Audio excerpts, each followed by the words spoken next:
Que la grâce et la paix de notre Seigneur, l'amour de Jésus-Christ et la consolation du Saint-Esprit soient avec vous. Nous entrons ensemble en présence de Dieu. Nous nous rendons présents à sa présence. Il nous attend, il nous espère, il nous accueille. Nous sommes bien plus présents à notre propre présent qu'à sa présence dans notre présent. Ouais. Ce temps de culte est un temps d'arrêt dans notre présent, un temps de recueillement, un temps de mise à disposition. Nous nous mettons communément à la disposition de sa présence. Soyons attentifs ce matin à sa présence.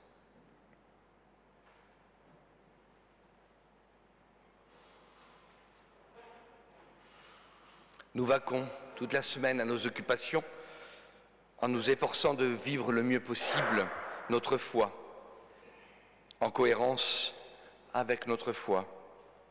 Et nous nous retrouvons chaque matin ou chaque dimanche matin un peu penauds. Nous venons tels que nous sommes parce que c'est lui qui nous invite à le rejoindre. Et il a promis de jamais se détourner de nous. Nous venons ici recevoir de Dieu lui-même ce qui nous servira pour la semaine suivante. Voici que nous montons à Jérusalem, et tout ce qui a été écrit par les prophètes sur le Fils de l'homme s'accomplit. Le verset du jour est pour nous aujourd'hui. Nous venons en Église comme peuple juif qui montait à Jérusalem pour recevoir ce que les prophètes ont annoncé. Et cela est proclamé du nom du culte d'aujourd'hui, Estomii. C'est du latin Estomii in lapidem fortissimum. Oh, le latin, c'est pas ma spécialité. Sois pour moi un rocher puissant. Voilà, c'est un peu plus clair. Sois pour moi un rocher puissant. Estomii, c'est sois pour moi. Nous avançons ensemble vers la croix, ce lieu emblématique de la manifestation de sa présence. Contre toute attente, il se manifeste dans l'humilité et la compassion.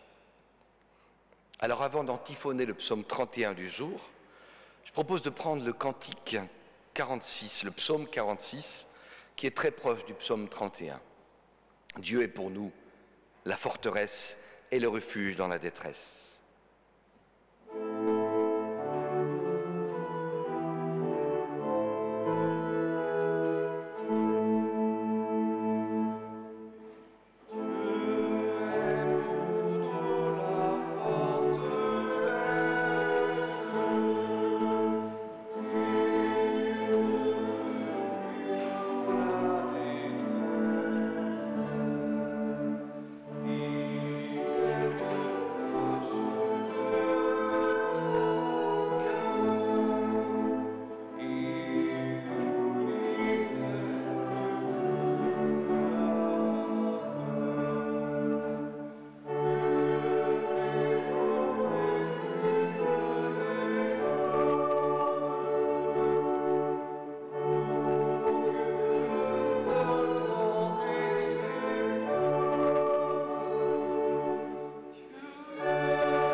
pouvez rester debout pour le psaume antiphoné, tant qu'à faire.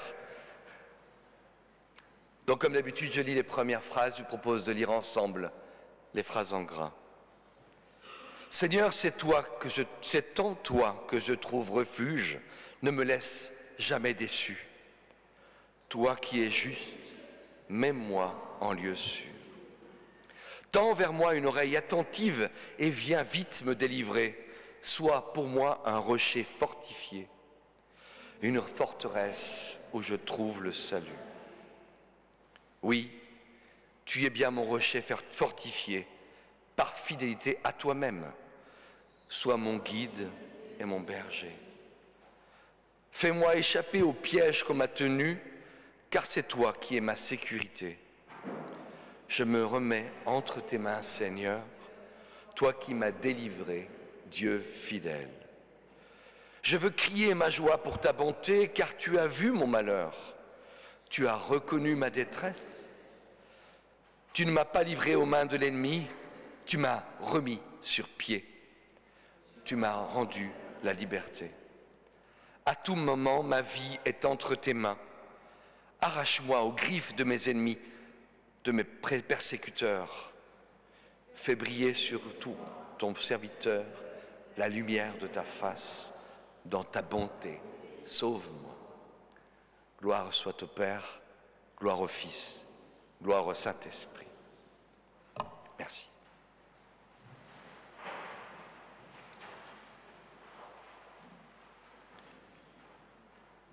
Cette image d'une forteresse dans laquelle nous nous sentons en sécurité, tenant à l'extérieur la peur et la détresse, est une image souvent énumérée dans nos louanges. Cette idée d'un Dieu tout proche, proche de nos cœurs, qui nous libère de la peur, nous tient à l'abri. Alors que tout gronde autour de nous, la terre tremble et le monde s'effondre, la violence partout, l'arrogance, nous nous rappelons cette promesse. Dieu est avec nous chaque jour qu'il fait. Il est notre rempart, il est notre secours. Le règne de notre Dieu, la cité où il réside, cette cité dans laquelle il nous invite à entrer, est un lieu de repos, un lieu de sécurité, une forteresse. Sa volonté est que nous puissions nous en remettre à lui, nous reposer en sa cité. Venez au Prince de vie.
Seigneur, fais de nous des pèlerins en ce monde. Là où le passé nous emprisonne, tu dessines pour nous un chemin d'avenir. Là où l'inquiétude nous menace, tu nous offres la confiance. Là où nous nous perdons dans une recherche absurde de faire notre salut par nos actes, tu nous offres ta grâce imméritée. Là où nous nous tournons vers l'étranger pour le rendre coupable de tous nos maux, tu nous révèles ton amour. Là où nous cherchons chez l'autre, chez notre prochain, la réponse à toutes nos difficultés, tu nous donnes ta compassion. Là où l'écoulement du temps nous oppresse, tu nous ouvres à l'éternité. Seigneur, pardonne-nous quand le découragement nous gagne. Pardonne-nous quand le monde nous harcèle et qu'on perd notre foi. Seigneur, préserve en nous la foi.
Dieu notre Père nous accueille et nous fait miséricorde. En Jésus-Christ, il nous relève. Le Seigneur est tendresse, le Seigneur est pitié, lent à la colère et plein d'amour. Il n'agit pas envers nous selon nos fautes, il n'agit pas envers nous envers comme le monde agit. Il ne nous rend pas nos offenses, mais dans la tendresse d'un père pour ses enfants, la tendresse du Seigneur pour qui le craint. Écoutons ensemble sa voix. Recevons la profondeur de son message ce matin. Non dans le tumulte de nos cultes, non dans la force de nos cantiques, non dans la qualité de nos engagements, non dans la pureté de nos vies, mais dans l'amour et la compassion qui nous unit. Que nous recevions cela telle une grâce sur nos vies, cet amour naturel et puissant dont on peut se laisser envahir tout simplement entre nous, avec nous et avec tous ceux qui nous entourent. Alors, avec tous ceux qui nous entourent, mettons notre confiance en Dieu, prenons conscience de sa grâce qui nous environne, et chantons sa gloire.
Je crois que Dieu crée le monde pour le bonheur et pour la vie.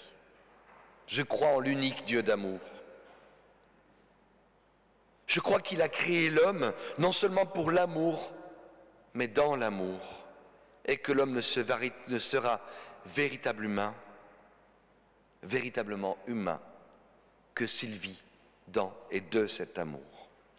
Je veux croire en l'homme, en l'humain, ainsi, image de Dieu.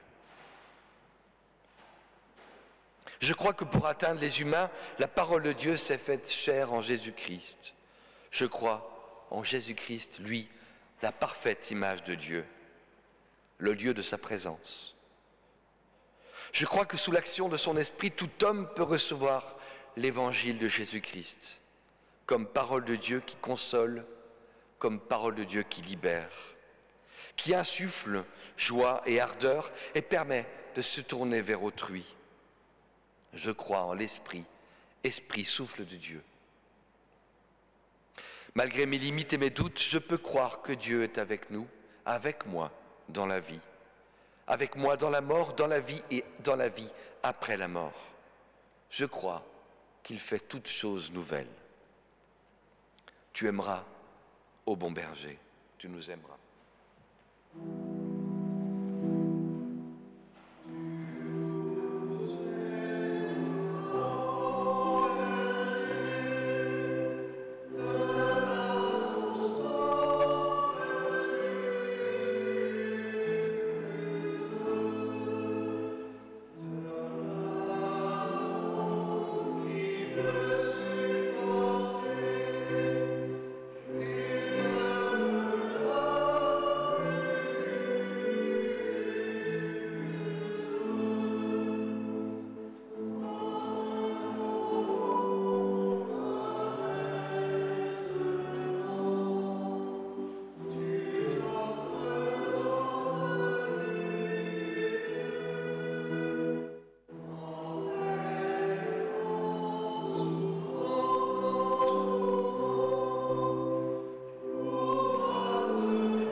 Dieu de vie, dans la mort et la résurrection de ton Fils Jésus-Christ, tu nous relèves et tu nous révèles ton amour.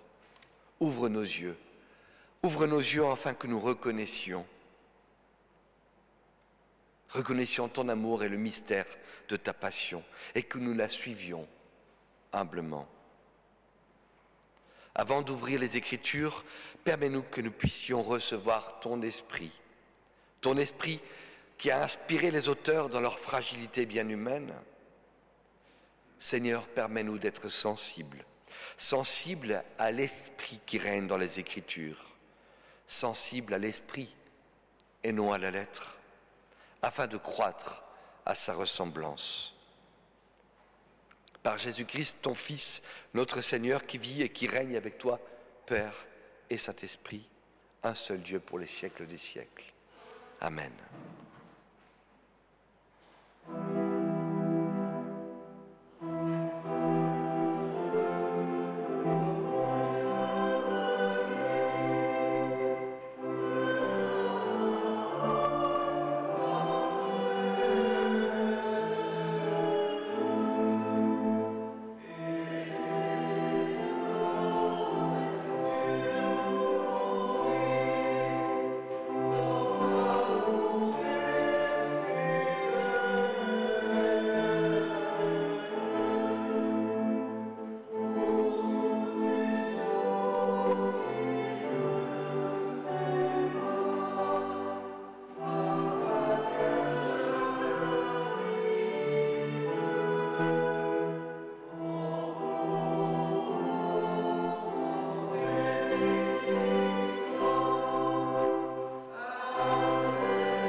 Nous lirons tout d'abord dans l'Évangile de Luc au chapitre 10, les versets 38 à 42. Tandis que Jésus et ses disciples étaient en chemin, il entra dans un village où une femme, appelée Marthe, le reçut chez elle. Elle avait une sœur appelée Marie, qui, s'étant assise aux pieds du Seigneur, écoutait sa parole. Marthe était très affairée à tout préparer pour le repas. Elle survint et dit : « Seigneur, cela ne te fait-il rien que ma sœur me laisse seule pour faire le service ? Dis-lui donc de m'aider. » Le Seigneur lui répondit : « Marthe, Marthe, tu t'inquiètes et tu t'agites pour beaucoup de choses, mais une seule est nécessaire. Marie a choisi la meilleure part, qui ne lui sera pas enlevée. »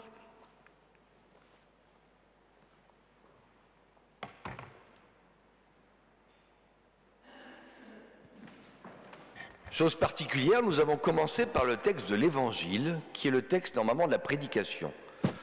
Des fois, inverser les choses, ça peut être marrant.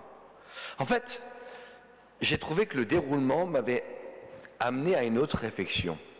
Et je vais vous mettre ma réflexion. On va parler ensemble de cette réflexion. On va y arriver. Alors, Marthe et Marie, un texte bien connu,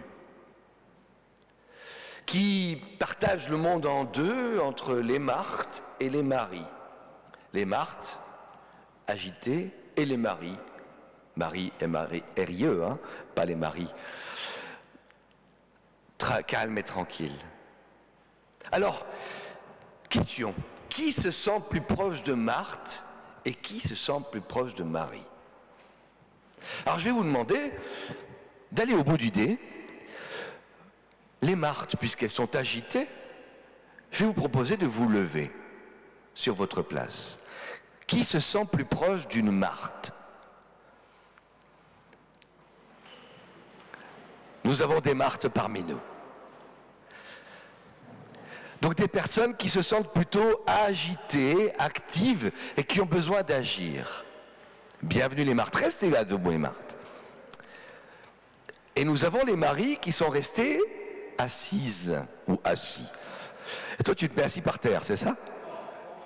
Entre les deux, mon cœur balance. Ouais, mais je sais, c'est bien le problème. Le texte, des fois, fait des scissions. Les maris d'un côté, les Marthes de l'autre, les maris et les épouses. Oh, pardon, c'était le jeu de mots encore. Mais nous voilà. Nous allons rester sur des Marthes et Marie. Nous allons jouer avec ça. Alors, Marie qui est assise. Reste, Marthe, reste debout. Marthe, restez debout, vous en faites pas. Vous en faites pas, ça va venir votre tour. Marie, quelle est ta réaction à l'attaque de Marthe? Quelles seraient tes réactions? Comment tu te situes quand tu entends comment Marthe est venue se plaindre de toi auprès de Jésus? Marie. Qui veut répondre? Qui veut faire Marie? Donc une Marie, bien sûr. Moi, je trouve ça assez normal parce qu'à l'heure du repas, il faut bien que les nouilles soient cuites. Donc, s'il n'y a rien à manger, c'est bien beau les paroles, mais ça ne suffit pas. Alors, je crois que c'est une Marthe qui est assise, en fait. Mais effectivement, Marie se dit « Ah, flûte, t'as raison, j'aurais peut-être dû faire quelque chose. » Donc, c'est une Marie qui se remet en cause, c'est ça? Une autre Marie? Il n'y en a pas une qui veut empointer Marthe? Marie? François,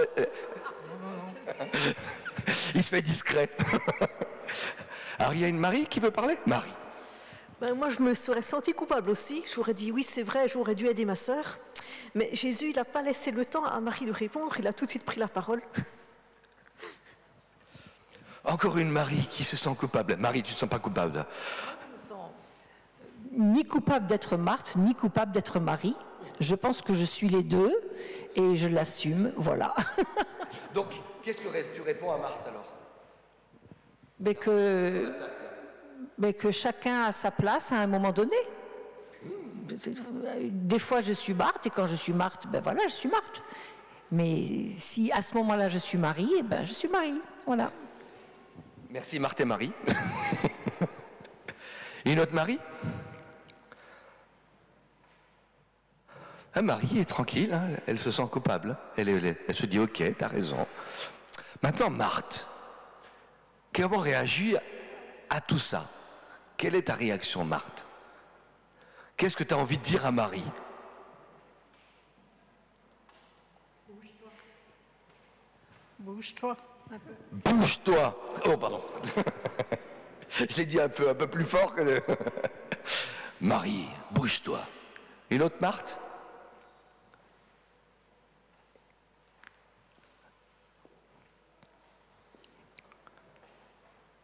Marthe est tranquille en fait. Marthe ressemble à Marie. Elle est occupée. Ah, bravo. Elle a autre chose à faire, quoi. Merci Marthe. Merci Marie. Je propose de vous rasseoir. Catherine?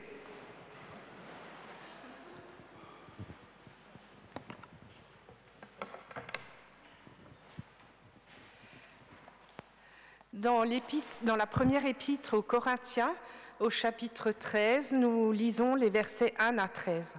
« Supposons que je parle les langues des êtres humains et même celles des anges, Si je n'ai pas d'amour, je ne suis rien de plus qu'un métal qui résonne ou qu'une cymbale bruyante. Je pourrais transmettre des messages reçus de la part de Dieu, posséder toute la connaissance et comprendre tous les mystères. Je pourrais avoir la foi capable de déplacer des montagnes. Si je n'ai pas d'amour, je ne suis rien. Je pourrais distribuer tous mes biens aux affamés et même livrer mon corps aux flammes. Si je n'ai pas d'amour, cela ne me sert à rien. L'amour est patient et bon, il n'est pas envieux, ne se vante pas et n'est pas prétentieux.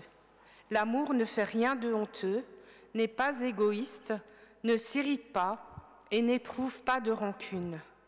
L'amour ne se réjouit pas du mal, il se réjouit de la vérité. En toutes circonstances, il fait face. Il garde la foi, il espère, il persévère. L'amour est éternel. Les messages reçus de Dieu cesseront un jour. Le don de parler en des langues inconnues prendra fin. La connaissance disparaîtra. En effet, nous connaissons de manière incomplète et nous annonçons des messages reçus de Dieu de façon limitée. Mais quand viendra la perfection, ce qui est incomplet disparaîtra. Lorsque j'étais enfant, je parlais comme un enfant, je pensais comme un enfant et je raisonnais comme un enfant. Mais une fois devenu adulte, j'ai abandonné tout ce qui est propre à l'enfant. À présent, nous ne voyons qu'une image confuse, pareille à celle d'un vieux miroir. Mais alors, nous verrons face à face. À présent, je ne connais que de façon incomplète. Mais alors, je connaîtrai Dieu complètement, comme lui-même me connaît. Maintenant, ces trois choses demeurent, la foi, l'espérance et l'amour, mais la plus grande des trois est l'amour.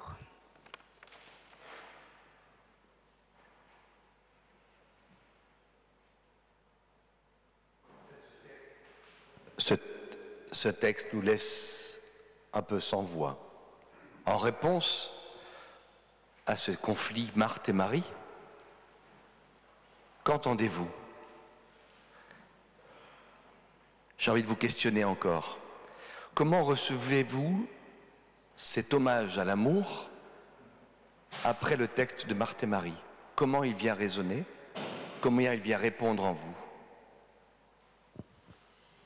Eh bien, on peut se poser la question, est-ce que Marthe agit par amour ou par devoir? Allez, une petite claque à Marthe.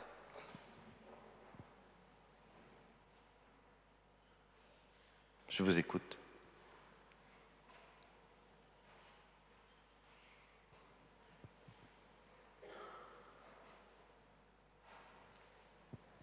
Marthe espère par amour que Marie va enfin se bouger. Marthe attend de Marie qu'elle agisse par amour. J'arrive, Joël.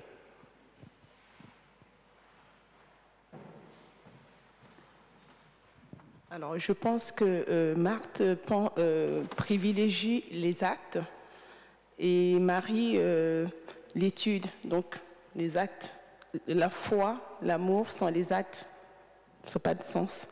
Donc, il y a un travail à faire, on le fait, et c'est aussi une preuve d'amour que Marie devrait apporter à Marie, que Marie devrait apporter à Marthe plutôt. Réciprocité dans la preuve d'amour. Je vole et j'arrive. Alors demain, je prends l'avion pour le Caire, où je vais faire ma Marthe. Et je vais faire ma Marthe par amour.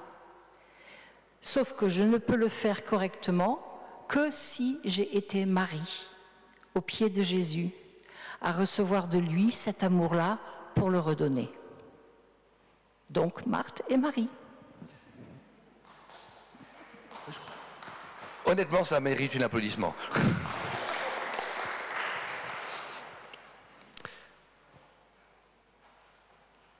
Je reviendrai là-dessus. D'autres questions?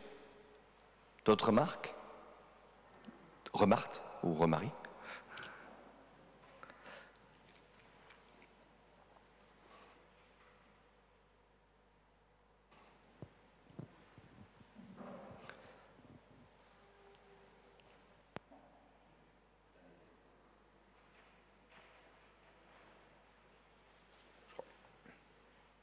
Ah non, l'interlude.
Dans l'Ancien Testament, dans le prophète Amos, au chapitre 5, nous lisons les versets 21 à 24.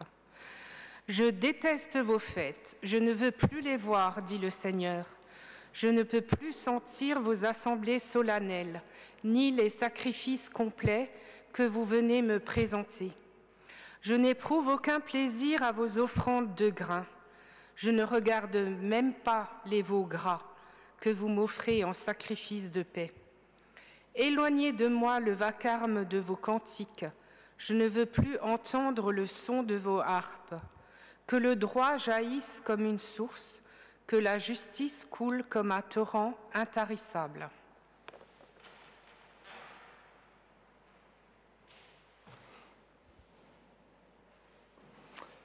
Ce texte de Amos est pour moi central.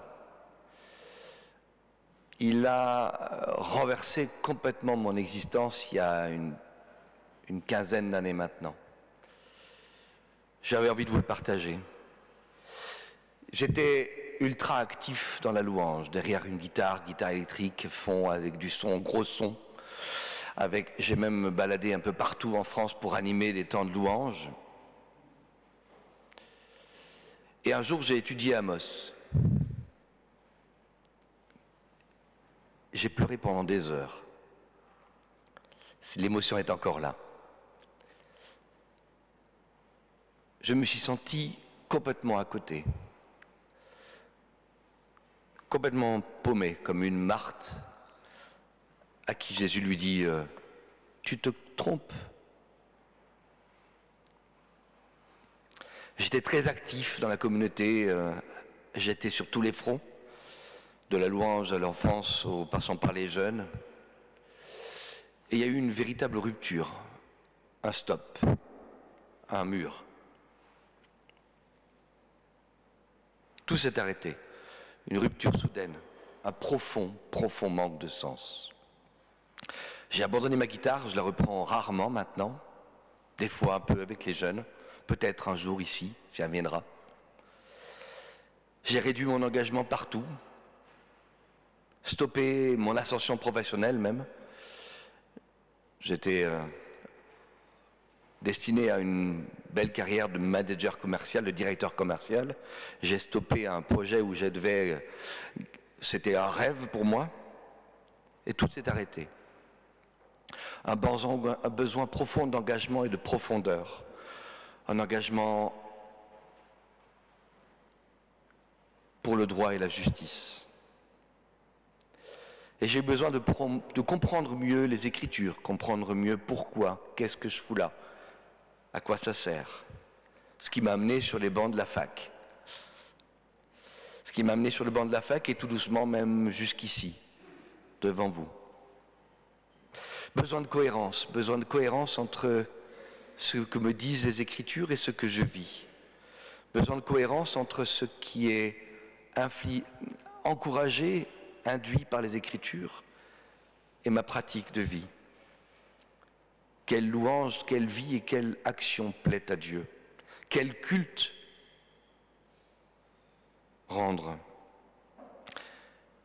Et le vrai culte, il est donné dans le texte de 1 Corinthiens et dans ce texte-là. C'est l'amour du prochain. Amos, c'est le prophète social par excellence. Des fois, quand je le lis, j'entends un marxiste,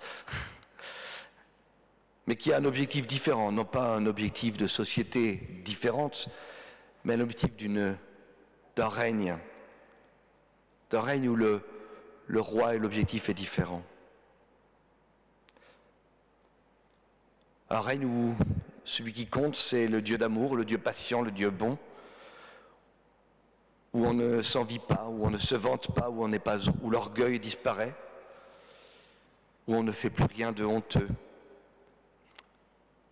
Un monde où l'égoïsme, l'irritation, la rancune s'effacent.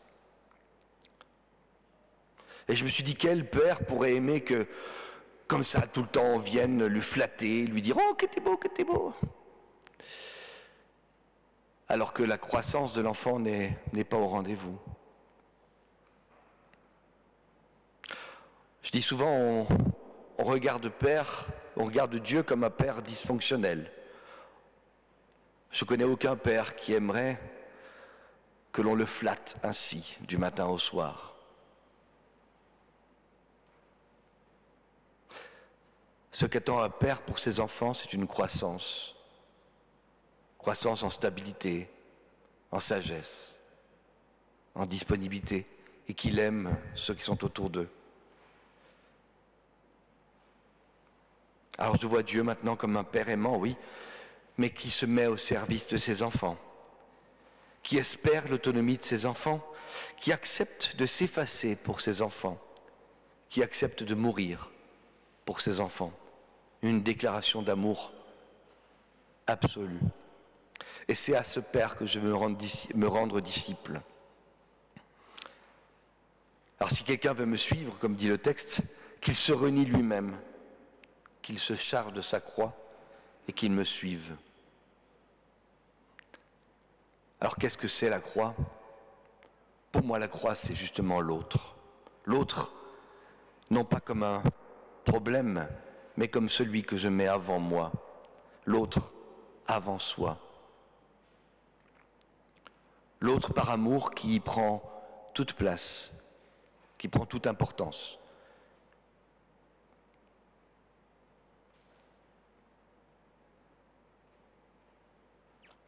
Un chemin difficile, un chemin différent, ou un chemin où l'action est permise, mais dans une orientation différente, non pas celle pour l'agitation, pour plaire à Dieu, mais une action qui est au service de l'autre.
Que nous prenions ensemble le cantique « Ouvre mes yeux, Seigneur ».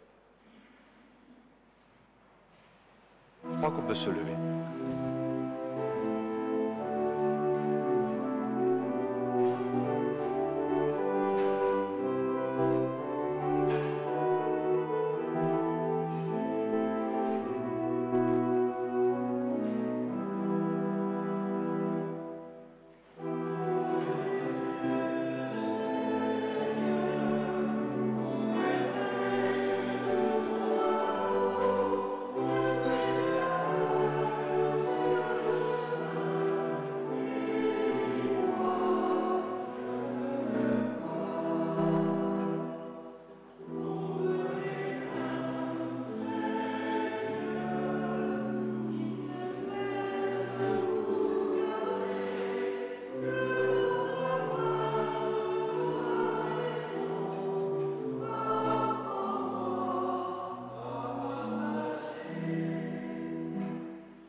Dieu notre Père, nous te rendons grâce de nous rappeler, de nous appeler sans cesse à la vie.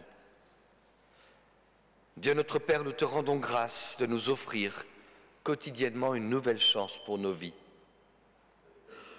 Dieu notre Père, nous te rendons grâce de nous accompagner dans les joies, dans les peines. Face aux défis de notre monde, tu ne nous laisses pas seuls. Tu accompagnes cette humanité et la conduis vers son accomplissement. Nous voulons croire, Dieu notre Père, que tu guides notre Église, que tu guides l'Église en lui donnant la force de ton esprit. Dieu notre Père, nous te rendons grâce car ton Fils nous ouvre le chemin qui conduit à la vie, à la joie éternelle. Amen. Saint, Saint, Saint est le Seigneur.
Le Seigneur Jésus, la nuit où il fut livré, célébra la Pâque avec ses disciples.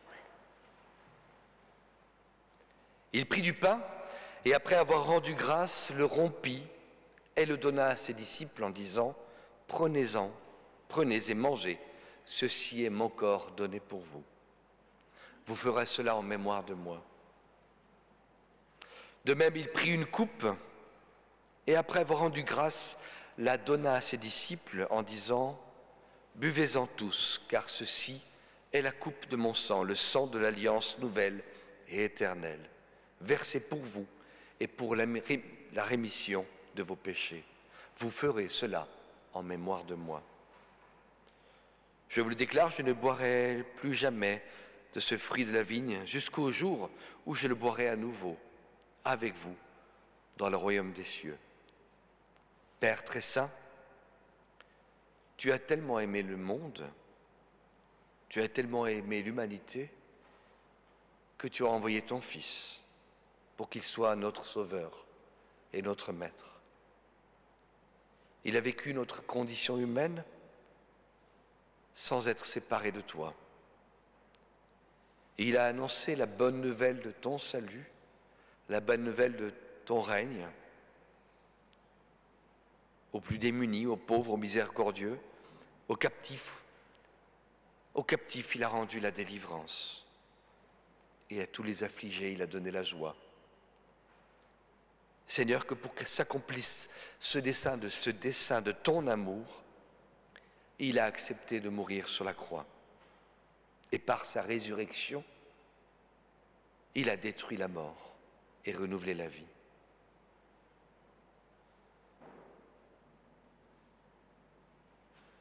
Alors Seigneur, envoie ton esprit sur nous, envoie ton esprit sur ce pain et sur ce jus de raisin, afin que nous ayons part à la communion au corps et que nous faisions corps ensemble, corps du Christ.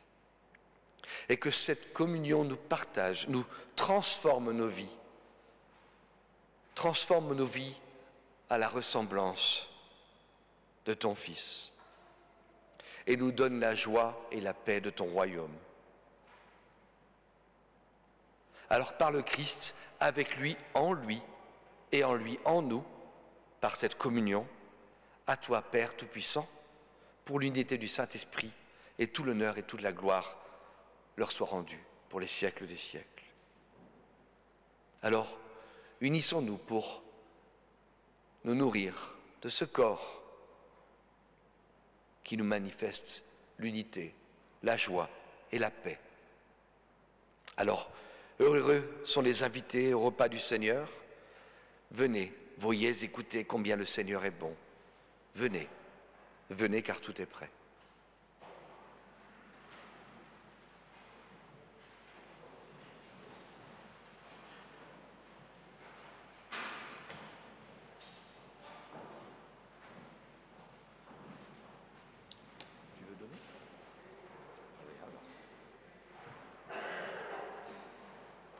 Tout le monde est installé, je te propose de donner.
Seigneur notre Dieu, par ce repas d'action de grâce, tu nous fais découvrir l'immensité de ton amour.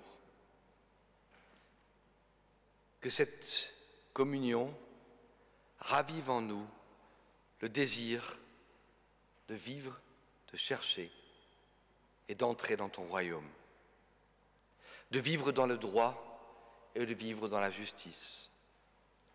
Que cette communion soit nourriture pour nous envoyer dans ce monde en désarroi. Que cette nourriture nous soit comme une force qui nous rassasie et qui nous relance pour vivre ton royaume ici. Et Seigneur, merci parce que tu nous accompagnes. Amen. Vous pouvez reprendre place.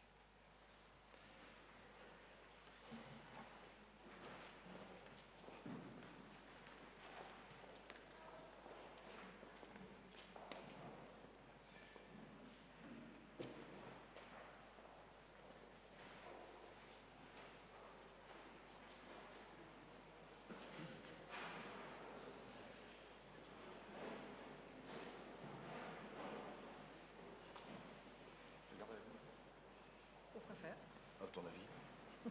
Tu me veux attention. C'est beau ça. Non, c'est pour... avant de chanter, on va parler ensemble. 4407.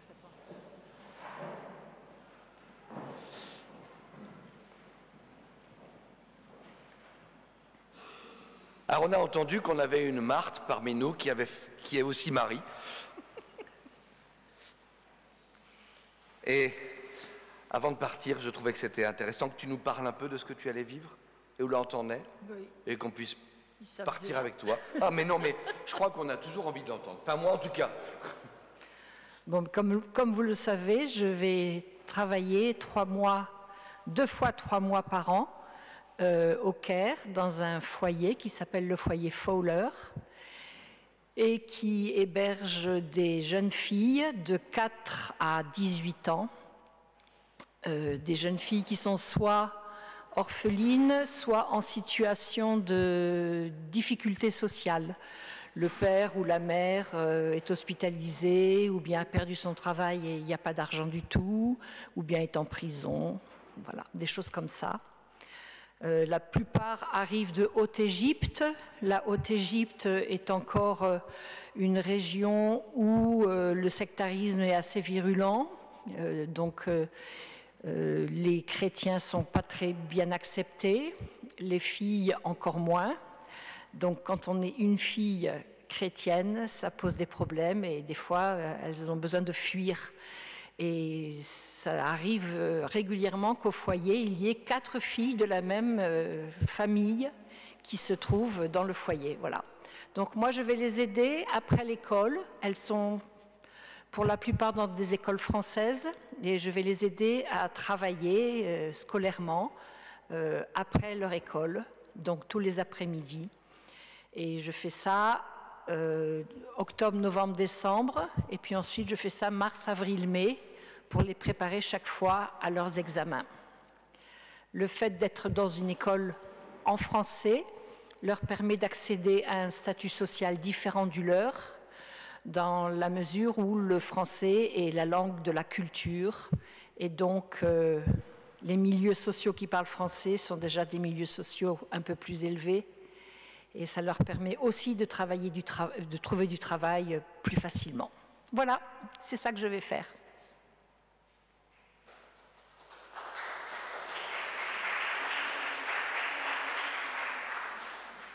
Alors je vous propose de vous lever et comme symbole d'envoi de pouvoir, si tu veux, prier pour toi. Bien sûr, aucun problème. Merci Seigneur de la présence de Brigitte parmi nous. Merci de tout ce qu'elle apporte par sa voix, son énergie et son travail. Et Seigneur, comme nous avons lu ce matin, nous te demandons de la remplir de ton amour, de l'envahir de ton amour, pour qu'elle puisse agir, comme elle l'a bien dit, en Marie et en Marthe à la fois. Sensible au monde qui l'entoure, sensible à l'écoute, attentive et en même temps active.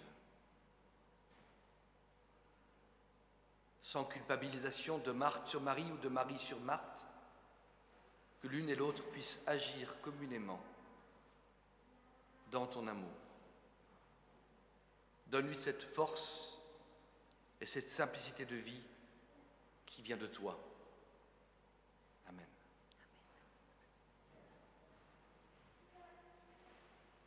Merci. Merci. On va chanter ensemble maintenant. En plus, ah là, c'est trop beau. Hein. Tu me veux à ton service, moi, qui sans toi ne suis rien. Ah bah tu vas le chanter tout en cœur.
Essaye de ne pas aller si loin quand même. Hein. Reviens-nous. T'as compris la dernière phrase. Oui, oh, tout doucement. Seigneur, tu rassasies notre faim. Tu nous donnes ton pain et tu donnes ton pain à ceux qui ont faim. Faim de toi à ceux qui ont du pain. Toi seul, Seigneur, tu es notre force. Donne ta force à ceux qui sont faibles et humilité à ceux qui se croient forts. Toi seul, tu es vérité.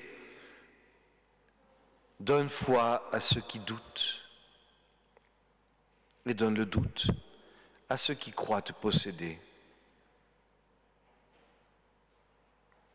Toi seul, Seigneur, tu es notre espérance. Donne confiance à ceux qui ont peur et crainte à ceux qui ne font confiance qu'à eux-mêmes. Seigneur, tu donnes ta lumière à ceux qui te cherchent, et tu gardes dans ton amour ceux qui l'ont trouvé. Seigneur, tu nous accompagnes en ton amour, dans ton amour, à vivre ton royaume. Alors dans le silence, nous te confions celles et ceux et tous ceux qui nous tiennent à cœur.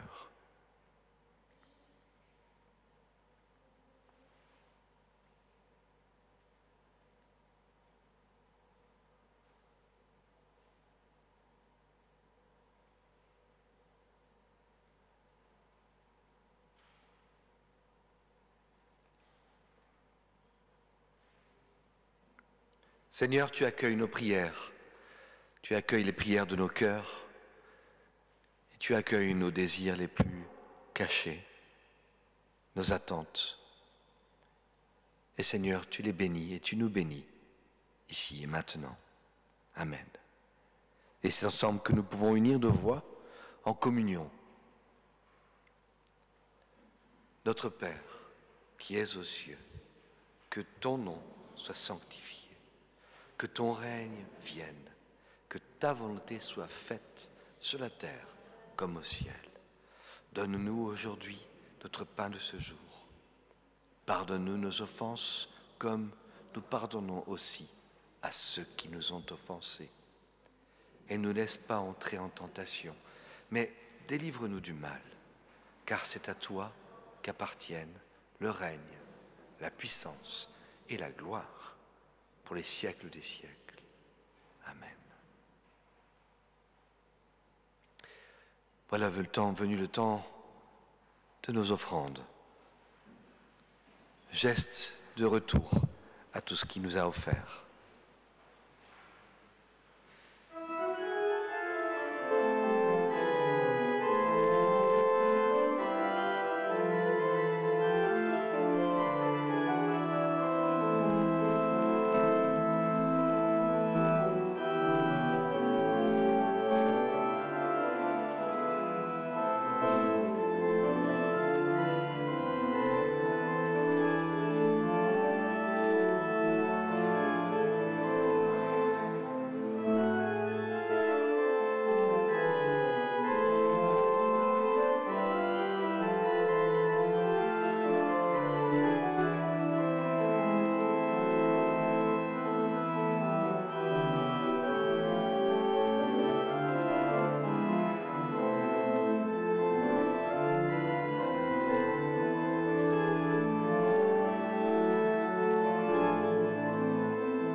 Seigneur, dans notre foi, nous croyons que tout ce qui nous est offert nous vient de toi.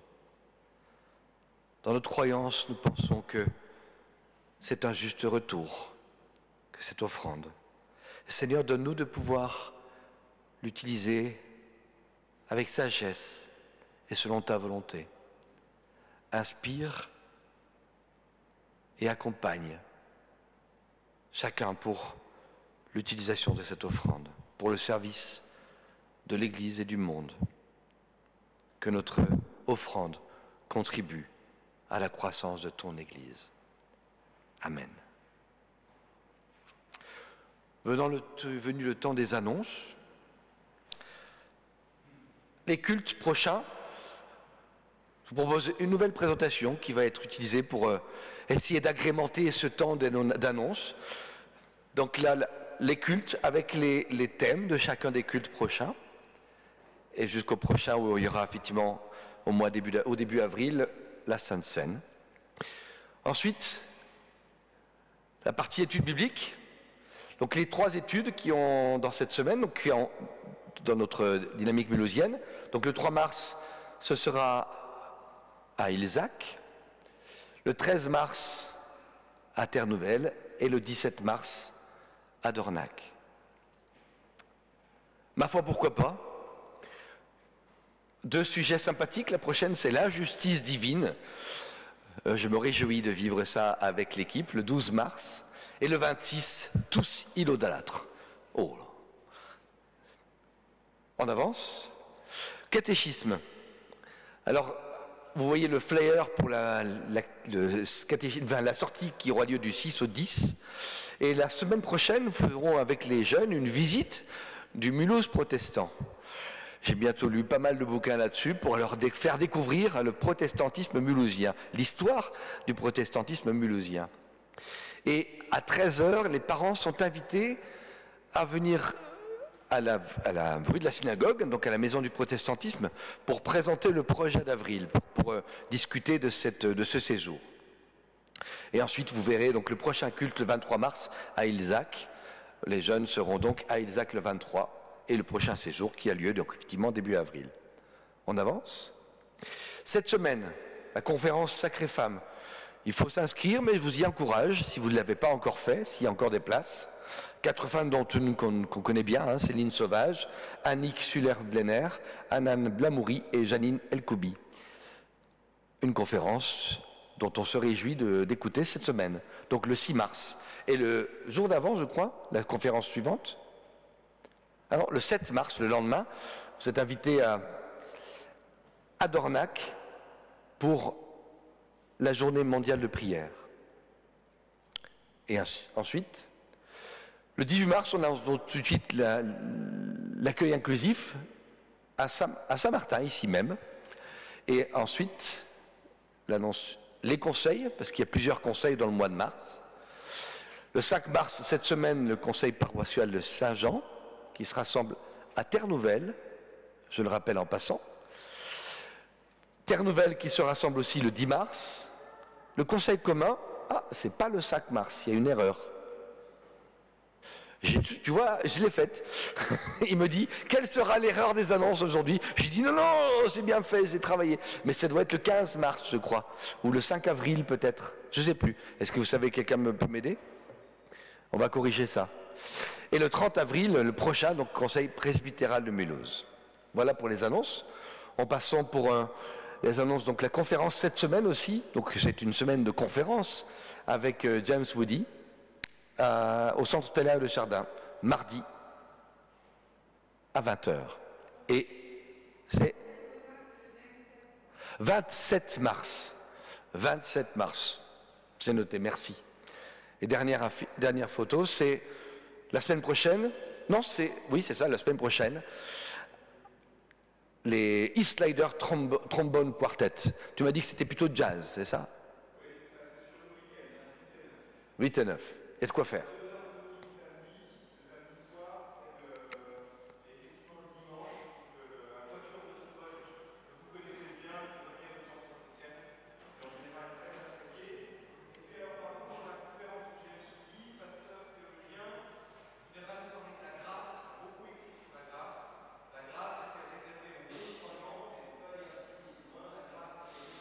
Tu peux revenir, Anne.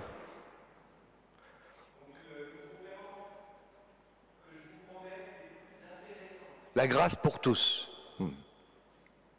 Merci. Bénis-nous, Seigneur, nous tous ensemble.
avant de finir par l'envoi et la bénédiction, je pense à... Hier, nous avions un rassemblement, mais nous en reparlerons.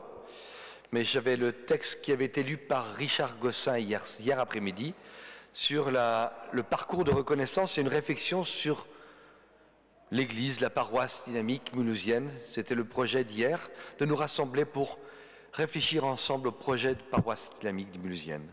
Donc ce texte, il est présent à la sortie, à côté de la cafetière. Vous avez de quoi faire, vous pouvez le prendre, le lire. C'est une bonne introduction et de réflexion pour ce projet qui est en cours, de réflexion sur le projet de la dynamique mulhousienne. Alors avant de la bénédiction, je vous propose de réfléchir un peu à ce qui nous envoie. Que nous puissions entrer ici et maintenant dans le royaume de Dieu, notre Père. Vivez au quotidien l'amour qu'il a installé dans vos cœurs. Baignez chaque jour dans sa grâce. Partagez-la avec votre prochain, quelle que soit son histoire. Ne cherchez pas avant tout vos propres bénéfices, mais mettez-vous au service de celui qui en a besoin. Car cet amour dont Dieu vous a équipé est à mettre au service de tous, dans la grâce de son saint nom. L'amour n'est pas quelque chose qui se proclame, qui se déclare, mais c'est quelque chose qui se démontre et qui se vit au quotidien.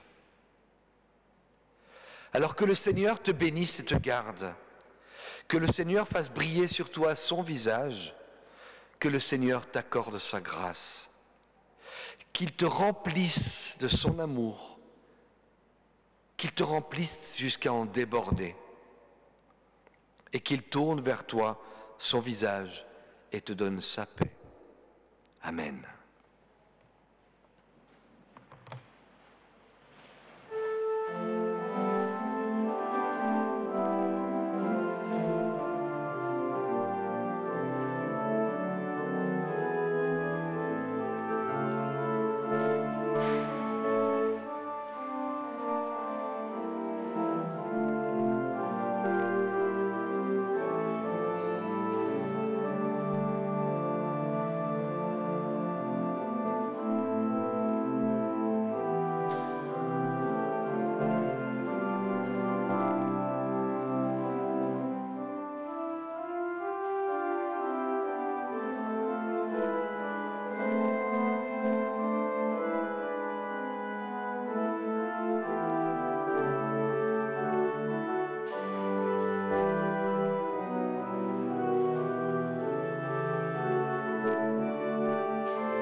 Merci Laurent.